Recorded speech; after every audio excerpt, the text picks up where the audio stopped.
आज हम व्याकरण पढ़ेंगे। तो आप पहले ये जानिए कि व्याकरण क्या है।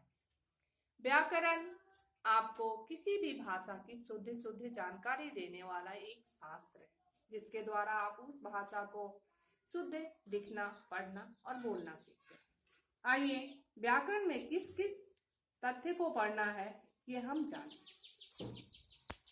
तो सबसे पहले बच्चों आप पढ़ेंगे भाषा, लिपि, बोली और व्याकरण।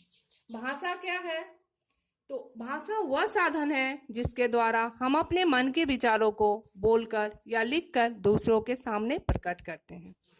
इसके साथ ही हम दूसरे के मन के विचारों को जानते भी हैं भाषा के द्वारा ही। अब भाषा के रूप, तो भाषा के मुख्यतः 3 रूप है बच्चों, लेकिन पाठ्य पुस्तक में हम 2 को ही जानेंगे, 2 को ही पढ़ेंगे। तीसरा है भाषा को उतना महत्व नहीं दिया गया है। पहला है मौखिक भाषा, दूसरा है लिखित भाषा। मौखिक भाषा मुंह से बोली जाने वाली और कान से सुनी जाने वाली भाषा को हम मौखिक भाषा कहते हैं। इसका स्पष्ट उदाहरण है शिक्षक के द्वारा पढ़ाया जाना। जैसे मैं आप लोगों को पढ़ा रही हूँ, आप मेरी बातों को बड़े ध्यान से सुन रहे हैं, तो मेरे द्वारा बोला जाना और आपके द्वारा सुना जाना ही मौखिक भाषा का उदाहरण है। इसके साथ ही किसी नेता के द्वारा दिया गया भाषण भी मौखिक भाषा का ही रूप है। लिखित भाषा, तो लिखित भाषा वह साधन है जिसके द्वारा हम अपने मन के विचारों को लिखकर या पढ़कर एक दूसरे के सामने प्रकट करते हैं। इसका उदाहरण कक्षा में शिक्षक या शिक्षिका के द्वारा श्याम पट पर पढ़ाया जाना, किसी पाठ्य पुस्तक की लिखावट इत्यादि लिखित भाषा का रूप है। आइए बच्चों बोली को जानें। बोली क्या है? किसी क्षेत्र विशेष में बोली जाने वाली भाषा बोली कहलाती है। इसका आपको एक अच्छा उदाहरण मैं बताती हूँ।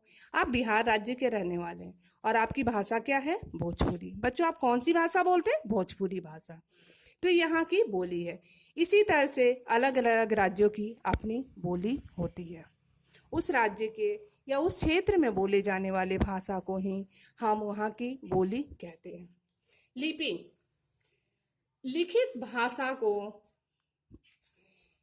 सही रूप में लिखने के लिए या शुद्ध रूप में लिखने के लिए जिन संकेतों का प्रयोग किया जाता है उसे लिपि कहते हैं।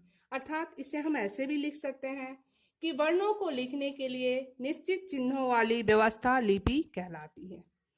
बच्चों लिपि के बारे में आपने जाना, तो जानिए हिंदी, संस्कृत, मराठी, नेपाली इत्यादि देवनागरी लिपि में लिखी जाती है। इसी तरह से अंग्रेजी को हम रोमन लिपि में लिखते हैं। बच्चों हर भाषा की अपनी एक लिपि होती है। आइए व्याकरण, तो व्याकरण क्या है बच्चों? व्याकरण वह शास्त्र है जिसके द्वारा हम शुद्ध शुद्ध लिखना, पढ़ना और बोलना सीखते हैं।